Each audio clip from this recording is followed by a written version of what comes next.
Spring is spectacular here at Brook Green Gardens. We'll tell you all about it coming up next on Carolina People.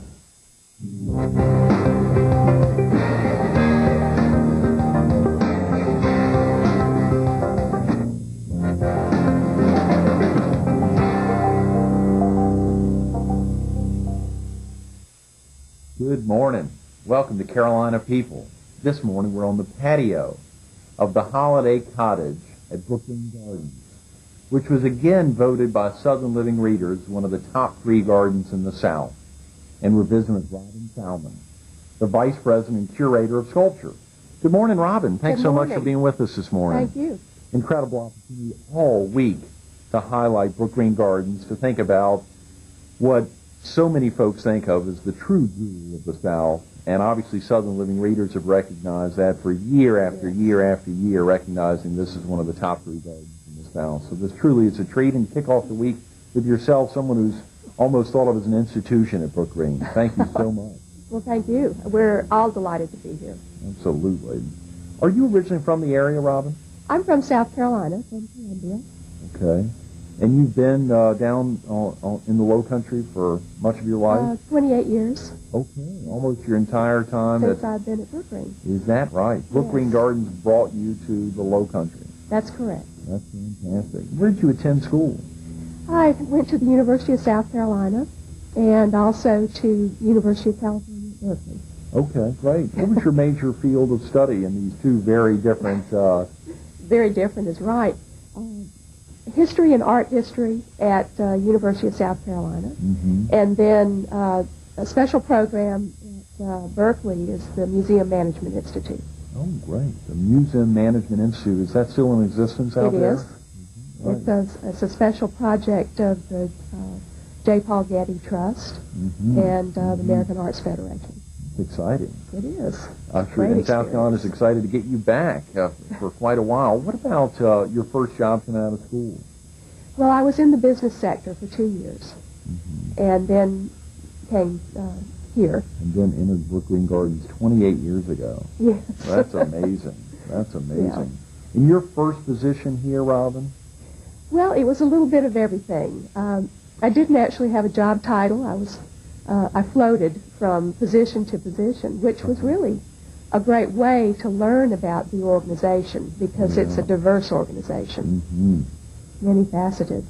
So I got a good foundation.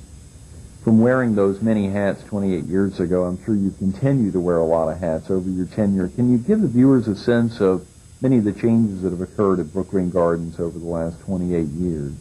Oh, yes. Well, of course, the garden grows and changes continually. Gardens don't ever stay the same. And in the last 10 years, in particular, we've had various garden areas redesigned.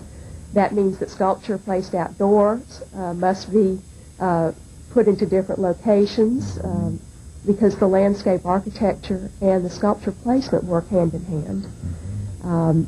Another innovation, at least for the sculpture collection, relates to indoor exhibitions. That's happened since 1996, and that was a big change for Brook Green.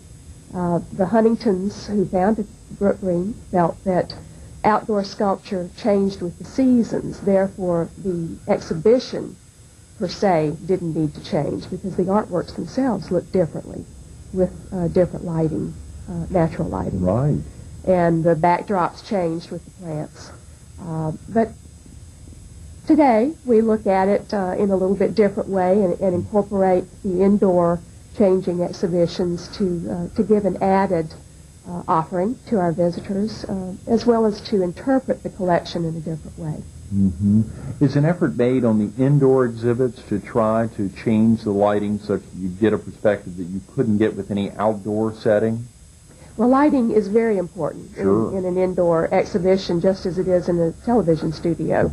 Lighting's everything. So we do have a lot of expertise in lighting sculpture indoors, which is much different than trying to light a painting or some two-dimensional work that most art museums are exhibiting. And that's a very good point, Robin. Lighting is everything. Think about if you and I were sitting here talking in the dark. I wonder if viewers would stay tuned. Exactly. It would be very difficult. Exactly. It would be very difficult.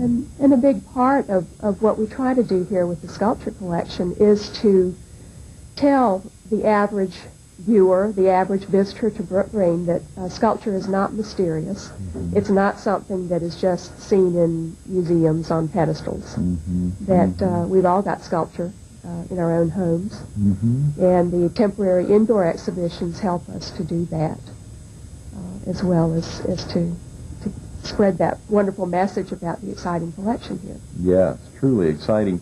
Can we talk about your position, Robin, as the Vice President Curator of Sculpture? What exactly does that entail? Well, the curator of any collection is in charge of that collection, and that relates to care, maintenance. Mm-hmm. We have to clean the sculpture. It's outdoors. We have to ensure that it's in good condition, protected from the conservation standpoint.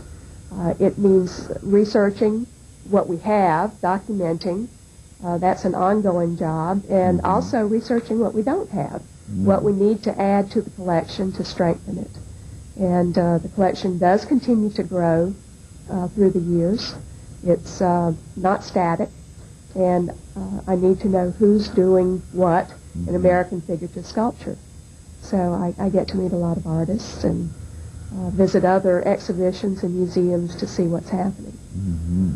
And then another aspect of that relates to something specific to Brook Green, which is the medal series that we've had for the last 30 years. In fact, this is year 31.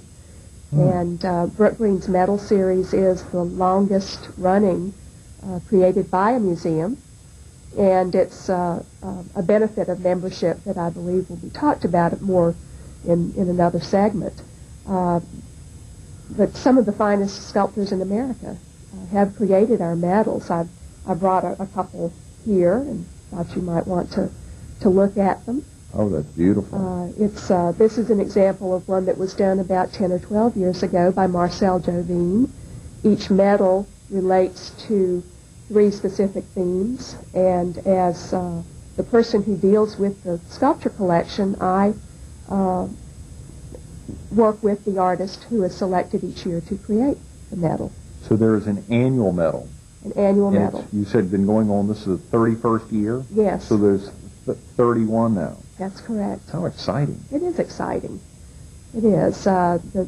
Most of our Brook Green medals have been created by winners of the Saltus Medal, which is the highest honor in American medallic art.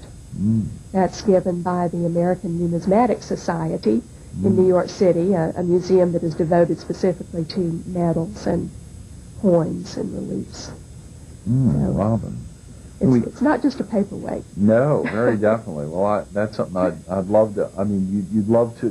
Now, do those just stay here? Do you ever make reproductions of them for folks to purchase, for instance, or are they just the single 31 are here at Brook Green? The very first medal in the series, which was we call the Huntington Medal for Archer and Anna Huntington, is sold in Keepsakes, our shop. But the others are not sold. They are a benefit of membership. And they are also given from time to time to dignitaries as special gifts by the Board of Trustees. And then our medals also are donated to 4 organizations for their collections, including the British Museum, the Smithsonian Institution, the American Numismatic Society, I mentioned earlier, and the National Sculpture Society. Golly, Robin, a true jewel. Yes, that is amazing. Coming out of Murrells Inlet, South Carolina, that you wouldn't often think that the recognition's here. I think tomorrow we'll hear about how expansive the facility is, but 9,000 acres out here? That's right. Amazing. Just over 9,000 acres, and what you see when you visit Brook Green Gardens encompasses about 350 acres. And the different collections of sculpture, plants, animals, and history. And Brook Green is a very unique organization in presenting these four elements together. They're not segregated into different buildings where it would be in other institutions that relate to museum collections. Ours are all presented together. So, for example, there's sculpture in the wildlife area, obviously sculpture of animals. We have the history that is one of the focal points of the sculpture garden. You can't miss the Avenue of Live Oaks, which relate to the plantation history. So it's all intertwined in a marvelous way. So many of your positions have changed over the 28 years. Robin, when we think about that, was there a special field of study that you went into that enabled you to get ready for the change of responsibilities here? Well, when I began in college, there wasn't a special museum studies program. There is certainly today. Obviously, art history was a training that I specialized in that equipped me for this role. And then the Museum Management Institute later in my career helped with that. Golly, Robin, there's so many more questions I want to ask you, but one basic question is, how did Brook Green Gardens begin? Well, Brook Green actually began as a place that Archer and Anna Huntington could use as a winter home. Archer Huntington was a wealthy heir of his father's railroad and shipyard fortune, and was a noted scholar of his time period. Anna Hyatt Huntington was one of the foremost animal sculptors in America at the time she married Archer Huntington. And I always like to tell people that she wasn't just a rich dilettante playing at sculpture. She did not marry Archer Huntington until she was 47 years old and had made her name and career entirely on her own, and never really changed after she had access to his wealth. They came here to have some R&R from New York City, to live in a warmer winter climate. She had tuberculosis at the time and was recovering. And very quickly, they began to see that what they had purchased here in the old rice plantations was really a very special place.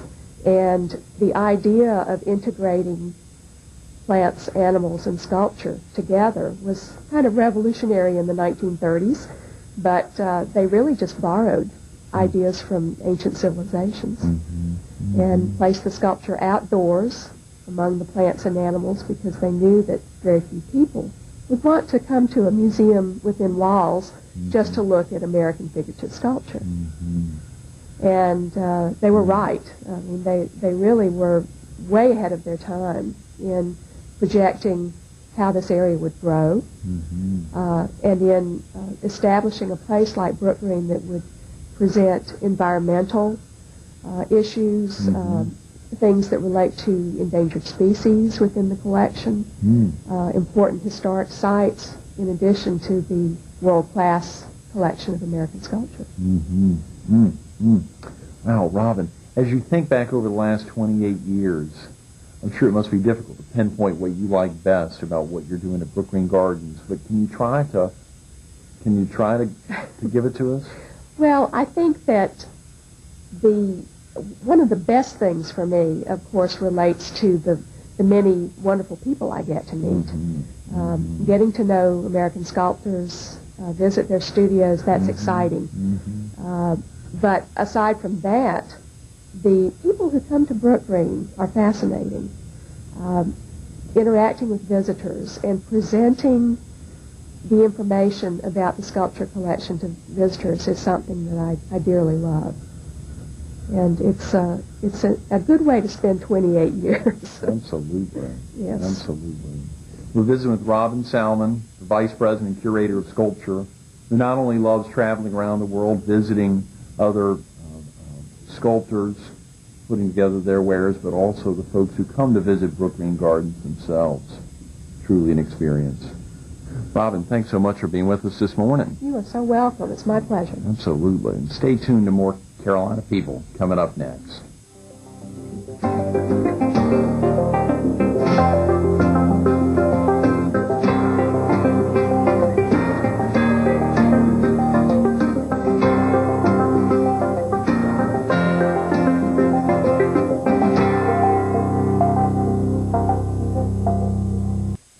Good morning. Welcome back to Carolina People. This morning we're on the patio of the Holiday Cottage at Brook Green Gardens, and we're visiting with George Weich, the Vice President for Horticulture and Conservation here at the Gardens. Good morning, George. Thanks so much for being with us this morning. It's a pleasure. Incredible opportunity all week to highlight Brook Green Gardens, to highlight the spectacular weather, an incredible weekend coming up this Saturday, the Southern Living Gardening School here at the Garden. Should be a treat. We're real excited about it. How long has Southern Living been doing the gardening school here, George? I believe it's been 3 years. Okay. We are one of 8 gardens this year that host it. So we're real excited. I think Helen Benso said the gates will be open at 8:45. Folks can come, rain or shine. Exactly. It's under a big tent. There'll be chairs, between 400 and 500 chairs. Golly. We expect a big crowd. Usually on that weekend it's busy anyway, so we expect maybe 1,500 people in the gardens. That'll be wonderful. George, can we talk about yourself? Were you originally from the area? No, I'm a transplanted Floridian. I came here in October. Wait, you came here and joined Brook Green in October? Exactly. Oh, great. Good. So just a short stint here. Yeah, I grew up in Florida and spent most of my working life there. Okay. Well, what had you done prior to joining the staff here at Brook Green? I was the director of horticulture at Marie Selby Botanical Gardens in Sarasota, Florida. Great. So not only did you live in Florida, grow up in Florida, but also stayed there for a heck of a long time. Yeah. That's wonderful. How did you find out about the position here at Brook Green Gardens? I'm a member of the American Botanical Association, and I contacted them, and they told me of this position. And why do you think the opportunity here at Brook Green Gardens opened up the interest for you? Well, it's so dimensional, much more so than the average botanical garden. We have art and nature and horticulture, and that's a rare combination in botanical gardens. Mm-hmm. So I was real excited. Art, nature, and horticulture. And when folks think of horticulture, is that what would be layman's terms for horticulture? Horticulture means taking care of a garden. Taking care of a garden. So it's man's intrusion on nature, but we try to make it not too much of an intrusion. Right. We try to complement nature in this case. That's great. Taking care of a garden. When you think about the training you had to receive to be able to take on a position like this, where did you attend school? And what did you study? I attended Mercer University, and I studied biology and zoology there, and the University of Florida, and got my degree in environmental horticulture. Had you, after finishing school, had you had other botanical positions prior to joining the facility there in Sarasota? No, that was my first job in the botanical garden community. I had been in private business for about 20 years. Okay. Actually, about 23 years. Golly. When you think about your responsibilities since October at Brook Green Gardens, what exactly would those be? I'm basically responsible for anything that's green, excepting money, of course. That includes the natural areas, and that's where our conservation practices come into play. Horticulture within the formal gardens, and landscaping outside the formal gardens. We have about 30 acres of sculpture garden in the surrounding area, and about 350 acres of landscape area, and then, of course, 9,000 acres of natural areas. Amazing, George. It's amazing. When we think about a day like today, St. Patrick's Day, a day that truly connotes green, a guy who was in charge of everything green out here. It's pretty exciting. Pretty big day for you. I'm glad it's a good day for the garden, too. Yes, I'm sure. How big is Brook Green Gardens? You said 9,000 acres. How's it divided? It's divided into the sculpture garden, or the landscape garden, I prefer to call it. The landscape areas, which, as I said, is about 350 acres. And then the natural areas, sometimes called the natural gardens, which is actually 6,000 acres on the mainland, but we also have property on Sandy Island and are associated with the state park across the street. Do you have much involvement with the state park over there? No. They manage their own facility. Right. How many people work with you in between the horticulture and the landscape areas? We have about 12 to 14 people on staff. Okay. That's about equally divided between gardeners and landscapers. What would be the busiest months of the year, George? March and April, the spring season. Really? Yeah. This is a very busy season for us. The gardens are just busting into bloom right now. And it's not too hot? No, it's beautiful weather. Perfect Yeah, weather to perfect be weather, out. yeah. Absolutely. Yeah. What projects do you have underway right now, George, that you could share with the viewers? We have a major renovation to a section of... The garden is designed as a butterfly, if you look at an aerial view. At the upper right wing, we have a renovation project that's going on right now. And that's a real exciting project. It is the Carolina Terrace, and we're trying to bring in plants that are at least socially indigenous to the Carolinas and have it sort of a free-flowing, natural-looking garden. That's a major project for us. We also have, as you may be aware of, the Pavilion Project. And we're working right now with landscapers and landscape architects on that project. The Holiday House, we're redoing the landscaping around the Holiday House. And we're trying to get ready for our spring and summer plantings. So we're quite busy right now. Do you design the plantings, George? We design them, yes. It's a group effort, in-house mostly, with the exception of the major projects where we use architects and landscape architects. But in terms of landscaping the sculpture, and the areas around the sculpture, we do that in-house. You have pretty special design considerations when you're working within the sculpture garden? Yeah, because we really are trying to complement the sculpture here. And we really have to consider the sort of the synergy between art and nature. And we want to make the sculpture as natural as possible. We don't just plant a bed of annuals around the sculpture. We try to incorporate it into the landscape. George, can you share with viewers a little bit about some of the trees that are here on the grounds? Yeah, my first visit to Brook Green was just extraordinary. When I went back, I said, I have never seen a collection of trees like this. And I personally believe it's the finest collection of southern trees in the country. We have oaks that are, in the oak alley, that are over 225 years old. We have the Constitution oak, which is probably even a little bit older than that. But we also have magnolias that are that age, and we have longleaf pines that are close to that age. Besides that, we have an extraordinary diversity of trees, from deciduous oaks to beech and poplar and elm and sycamore and sweet gum, and it goes on and on.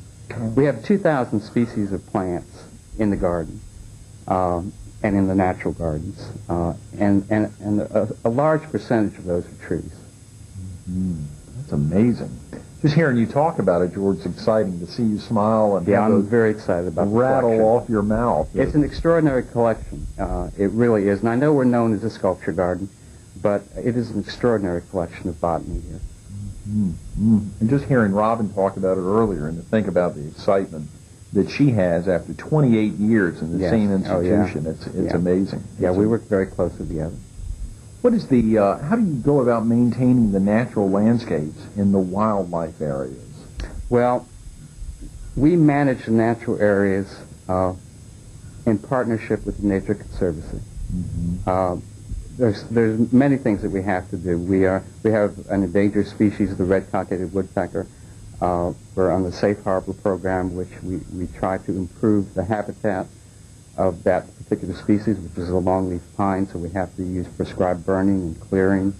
We have all sorts of environmental projects that are involved in the natural areas, and we, of course, have to maintain all the accesses and roads to them. George, what's the most difficult part of managing a complex the size of Brook Green Gardens? Well, the first thing I think of is try not to harm anything, because we have an extraordinary collection of trees and plants. But probably the most difficult part is scheduling and planning. And I've often said that the biggest mistake people have in horticulture are the mistakes you make before you actually plant the plant into the ground. It takes planning. You have to prepare the ground properly. You have to consider soil and light and water. And plant selection is just extraordinarily important.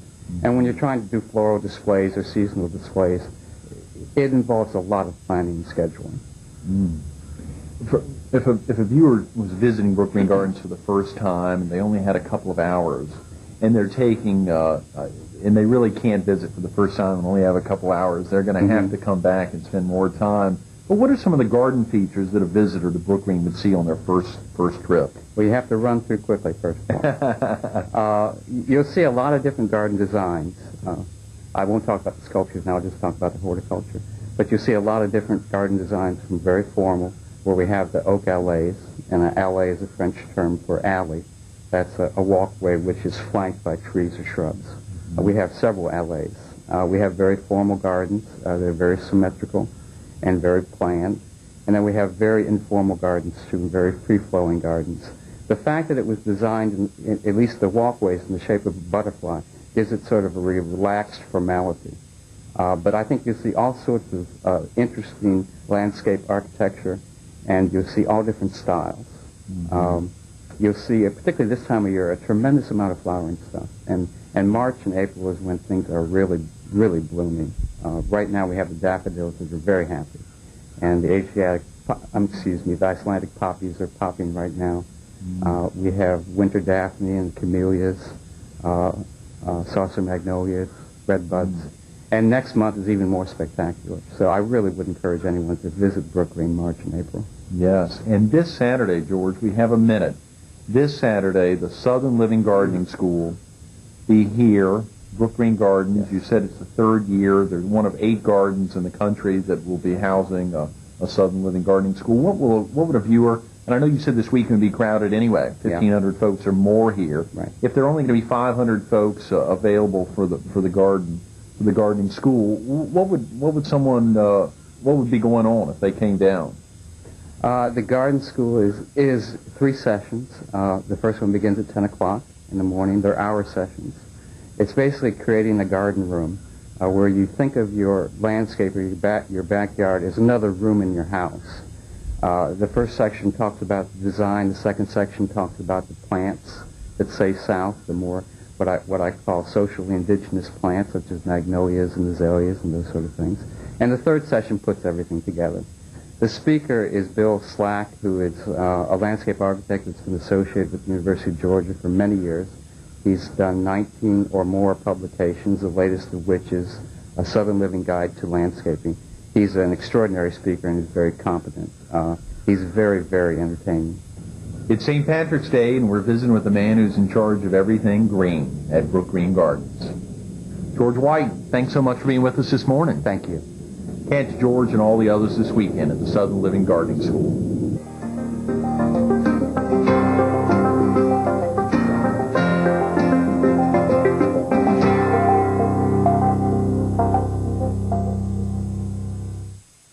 We want to thank all the staff and volunteers here at Brook Green Gardens for making today's Carolina People so special.